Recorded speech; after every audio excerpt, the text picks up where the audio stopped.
Hi, I'm Claire. It's day 4 of the 12 days of Claremas, and this is my winter reading list, in which I'm going to select a few books that I want to try and read this winter, so that's in the next 2.5 months or so. But first, let's have a quick look back at my autumn reading list and how I did with that. Back in October, I was looking forward to some spooky Halloween reads, namely Undead Girl Gang by Lily Anderson, Into the Drowning Deep by Mira Grant, and Toil and Trouble, an anthology edited by Tess Sharp and Jessica Spotswood. Also, I wanted to read Ibiza Boy's Pride and Dragon's Code by Gigi McCaffrey. So I read Toil and Trouble. That was pretty much it. Well done me. And I've got to say, I didn't read this book mostly because I forgot that I'd planned to prioritize them. Because I didn't have physical copies of most of these to put in a little stack somewhere in the house, I just forgot to pick them up when it came time to start a new book. So I'm not entirely unhappy with how I did with the autumn reading list, but I do want to find ways to remind myself about these seasonal reading lists in future, just to get into the habit and just so that I don't end up forgetting all of my winter books over the course of the next 3 months again. Speaking of, here are the 5 books that I picked for my winter reading list. First up, we've got Meet Cute, a romance anthology with stories from a whole bunch of YA authors, including Nicola Yoon, Jennifer Armentrout, Ibiza Boy, Emery Lord, and Danielle Clayton. I'm mentioning this one first because this is one I just want to read right now. It's not so much going to be a winter read for me as it's going to be that lovely lull between Christmas and New Year read, if that makes any sense.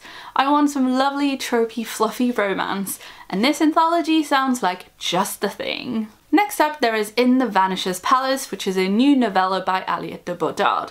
I have heard people describe this as a kind of Beauty and the Beast retelling, but where the beast is a lady and a dragon, which, yes please, sign me up for that. It sounds really, really great.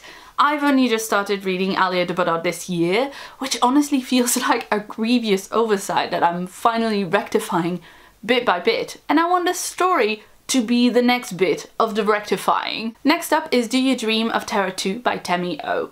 This is a near-future science fiction novel in which a small group of 10 astronauts travel to this faraway Earth-like planet to establish a new colony. The kicker is the journey there will take 23 years.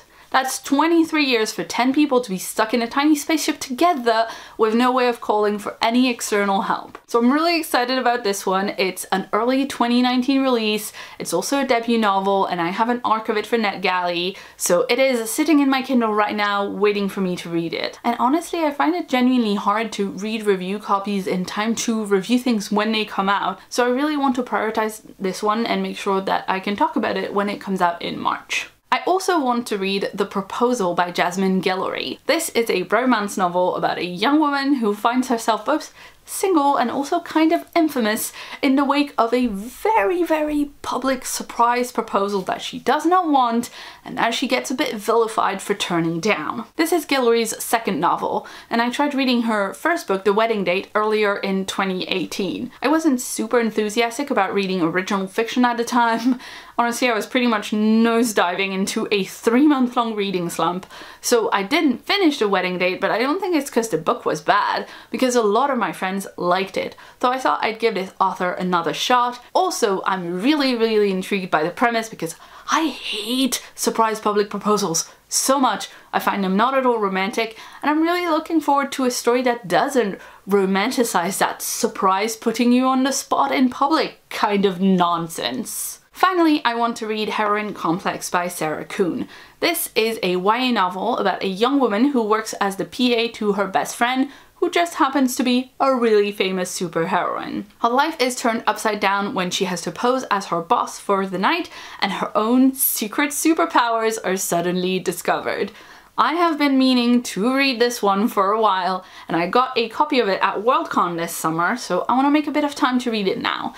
I've only ever heard good things from my friends who've read it about this whole series. It sounds like a really fun, fast-paced read, and the trilogy is also now complete, so it's exactly the kind of thing that I want to read at the start of 2019, so I can get a head start on the 2019 Goodreads challenge in a few days' time. So that's it, this was my winter reading list. You can take bets in the comments as to how many of them I will actually get to before it's time for my spring reading list. And you can also tell me what books you're excited to read in early 2019. I hope you enjoyed this video, and I will see you tomorrow for another 12 Days of Claremont video. If you'd like to see more from me, you can check out a previous video on screen right now. And if you haven't yet, please hit the subscribe button that's on my face for a new video from me every week. I've been Claire. Thanks so much for watching, and see you soon.